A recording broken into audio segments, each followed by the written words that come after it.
In designing the outdoor experience, it would seem obvious that an instructor or trip leader would seek to match the skills of the participants with the challenges presented by the activity. The concept is a fundamental principle in instruction and trip planning, yet its implementation is often less obvious. The Adventure Experience Paradigm, or AEP, is based on Csikszentmihalyi's concept of flow. When the challenges match the skill, flow can occur. Essentially, flow is characterized as a state where you are into the moment, not thinking about the external world, losing a sense of time, totally engaged. If you have to think about whether you're in a flow experience, you aren't in a flow state. If the challenges exceed the skills, worry and then anxiety occurs. If the skill exceeds the challenges, boredom and then anxiety occurs. It is easy to see how the AEP builds upon the flow model. The flow experience becomes a peak adventure.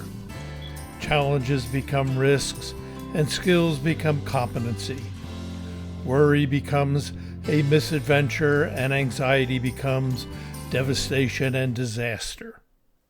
Higher competency leads to a simple adventure and to exploration and experimentation. The programming thesis is simple. In order to provide a peak adventure, you attempt to match the competencies to the risks or challenges. A beginning raft course, the instructor takes the group on a Class 1, maybe a Class 1 plus river at best. The river is narrow, channelized, and slow moving. There are few, if any, eddies, and there was a 1 to 2 foot mediocre drop which the group scouted but didn't really need to scout. After 8 miles of paddling in the 12-foot rafts, the students completed the trip bored, grumbling, and fatigued. Is there a mismatch between the challenges and competencies of the students? To learn whitewater rafting, students need whitewater to learn the basic skills. Except for the 2-foot drop, the whitewater component was missing. A new experience at best, this was an adventure. The instructor needs to increase the challenges. A beginning class of kayakers practice paddling, including maneuvers on an easy Class 1-2 river. As a culminating activity, they will paddle an 8-mile Class 2-3 river on the last day of the course. 4 of the 5 kayakers swim the first rapids. The second rapids isn't much better. Is there a mismatch between the challenges and the competencies of the paddlers? There is a mismatch. The students are having a misadventure. An 8-mile trip could be problematic. As skills develop, instructors increase challenges to match the skills of the participants. This is the developmental process and is normal. In this case, the increase in challenges was too much, and the leader needs to scale back on the challenges.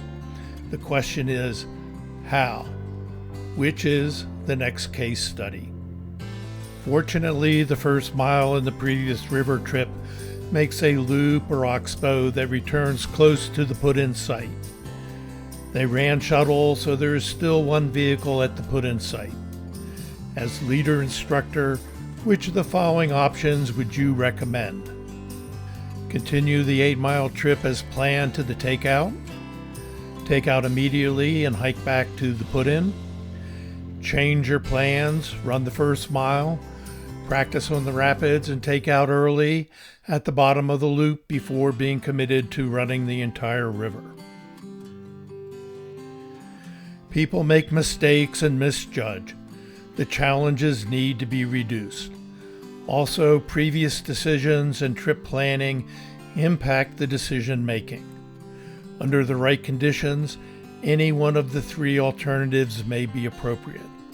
If the remainder of the trip becomes easier, or the challenges are lower and match the student's skills, the first choice may be okay. If not, consider the remaining two alternatives.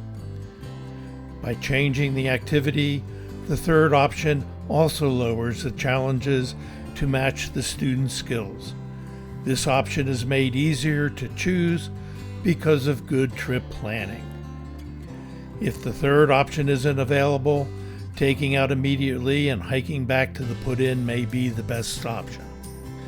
Normally, it is a difficult decision to make because people don't like to admit defeat or that they were wrong.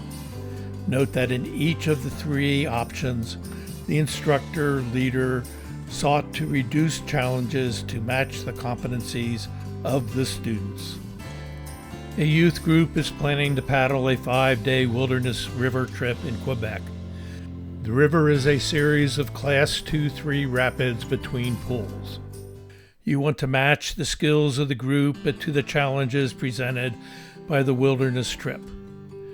Which of the following alternatives would you consider doing? Check all that apply. In preparation for the trip, the group would complete 1 or 2 weekend trips emphasizing paddling, river running, and camping skills. Accept only campers who have demonstrated experience on previous river and camping trips. Use the first and second day of the wilderness trip to train the campers for the remainder of the trip. It is difficult to make adjustments once the 5-day trip begins. If one or more campers' skills don't match the challenges provided, there is a good chance for a misadventure or less than a peak adventure. Either of the first two answers has the potential to enable the leaders to prepare the skills and competencies of the campers to the expected challenges or risks. Also, it is better to assess potential problems before the trip begins than after it begins. On your website, along with other marketing materials, you describe a typical day on the river. You don't want to misrepresent the actual experience with what you are communicating. Compare the text on the web page with the actual pictures from the trip. In your opinion, do the advertising materials of a typical day match the actual trip depicted in the pictures of the trip? Although the language may be a little flowery, the text accurately depicts what to expect on the trip. Think of the marketing materials as a bridge between the challenges, risks, and the skills, competencies. Misrepresentation could easily lead to a mismatch and a misadventure. Conversely, you don't want to create an adventure and a boring experience.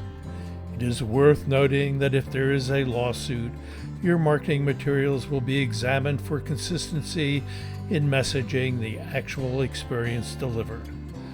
Also, it is important in providing a peak adventure. The Shenandoah River incident video is a case study of a mismatch that resulted in a devastation and disaster experience, a fatality, and a lawsuit. It illustrates several of the principles discussed in the previous case studies. The challenges far exceeded the capabilities of the 12 participants and possibly the raft guides. The Shenandoah River was flowing at slightly below official flood stage. Suitable alternatives were available but weren't taken. The marketing materials no longer depicted the actual experience provided. When does a mismatch become negligence? The case went to jury. The fatality was settled during the trial, and the jury eventually decided against the 12 participants. Regardless, a lot of grief and aggravation could have been avoided by seeking a match. In designing the outdoor experience, it would seem obvious that an instructor or trip leader would seek to match the skills, competencies of the participants with the challenges, risks presented by the activity. It is a fundamental principle in instruction and trip planning. Hopefully, these case studies provide several examples on how the principle can be implemented.